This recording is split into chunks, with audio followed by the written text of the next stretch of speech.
Welcome to KAMALS ADUPANKARAI.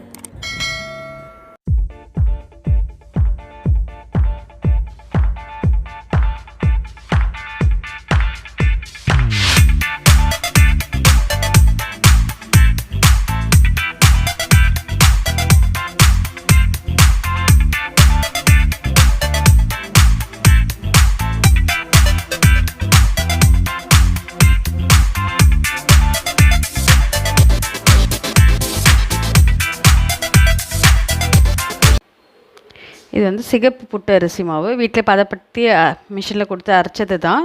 இப்போ இது ஒரு கப் அளவுக்கு எடுத்துக்கலாம். நம்ம இதில்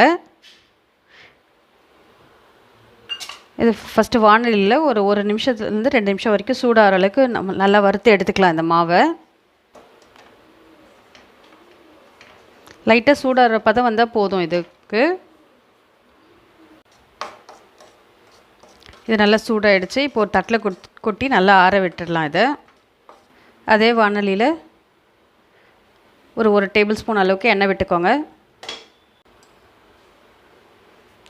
எண்ணெய் சூடானா ஒரு டீஸ்பூன் அளவுக்கு கடுகு சேர்த்துக்கலாம். பெருங்காயம், கூடவே 3 காஞ்ச மிளகாவும் சேர்த்துடலாம். கொஞ்சம் கருவேப்பிலை, பொடிசாக அரிஞ்சு எடுத்து வச்சுருக்கேன். கருவேப்பிலை, பச்சை மிளகா, கொஞ்சம் இஞ்சி.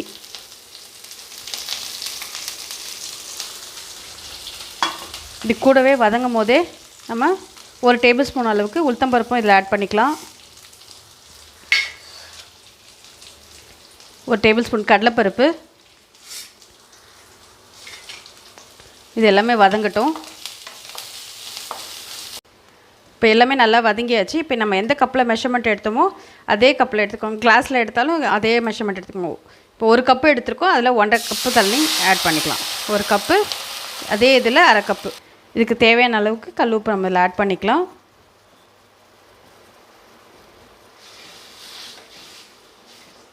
நல்லா கலக்கி விட்டுட்டு நல்லா கொஞ்சம் கொதி வரட்டும். கொதி வந்தோடனே நம்ம மாவை ஆட் பண்ணிக்கலாம். இதில் ஒரு 20 நிமிஷம் ஊற வச்ச பைத்தம் பருப்பையும் இதில் ஆட் பண்ணிக்கலாம்.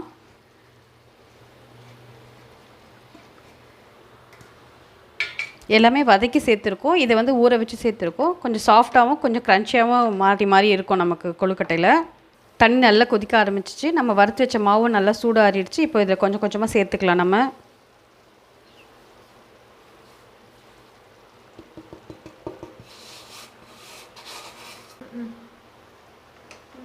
கூடவே துருவி வச்சுருக்க தேங்காவையும் கொஞ்சம் இதில் ஆட் பண்ணிக்கலாம். ஒரு கைப்பிடி அளவுக்கு.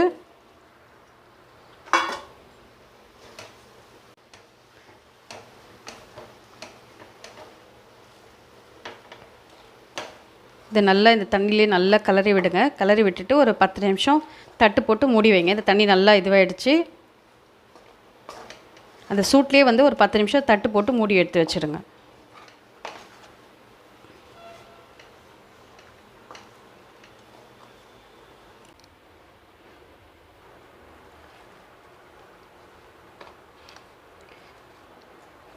சூடு ஆறி போயிடுச்சு. நம்ம இப்போ நல்லா உருண்டை பிடிக்க வரும்.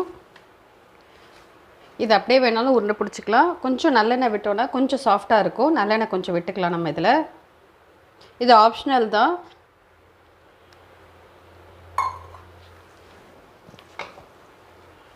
நல்லெண்ணெய் விட்டிங்கன்னா நல்லா சாஃப்டாகவும் இருக்கும். அதே சமயத்தில் நல்ல வாசனையும் கொடுக்கும். இதுக்கு அப்படியே வேணாம் எண்ணெயே ஆட் பண்ண வேணாலும் நம்ம அப்படியே எடுத்து டைரெக்டாக எடுத்து நம்ம உருண்டை பிடிக்க ஆரம்பிச்சிடலாம். ஸோ இப்போ இதில் கொஞ்சம் கொஞ்சமாக எடுத்து நம்மளுக்கு என்ன சைஸ் வேணுமோ என்ன ஷேப்பில் வேணுமோ அதை பண்ணிக்கலாம். நம்ம குழந்தைங்களுக்கு பிடிச்ச மாதிரி பெரிய உருண்டையோ இல்லை கொழுக்கட்டை சைஸ்லேயோ அந்த மாதிரி கூட பண்ணிக்கலாம். நம்ம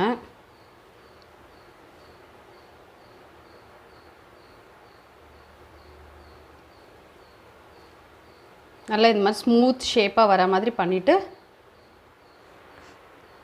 இப்போ இது நம்ம எல்லாமே இந்த மாதிரி ஷேப் பண்ணி ஒரே ஷேப்பாக பண்ணி எடுத்து வச்சாச்சு.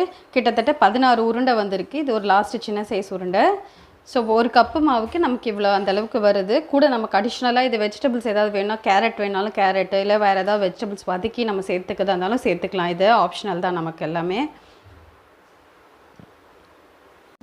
இது இட்லி பானையில் வேக வைக்கிறதா இருந்தாலும் வைக்கலாம். நான் இப்போ ஒரு பேன் எடுத்து வச்சுட்டு ஒரு தண்ணி ஊற்றி நல்லா சூடு பண்ணி வச்சுட்டேன் ஒரு 10 நிமிஷம். இப்போ நம்ம வந்து வேக வைக்க போகிறேன். இது இடியாப்பு தட்டில் எல்லாத்தையும் அடுக்கி வச்சுக்கலாம்.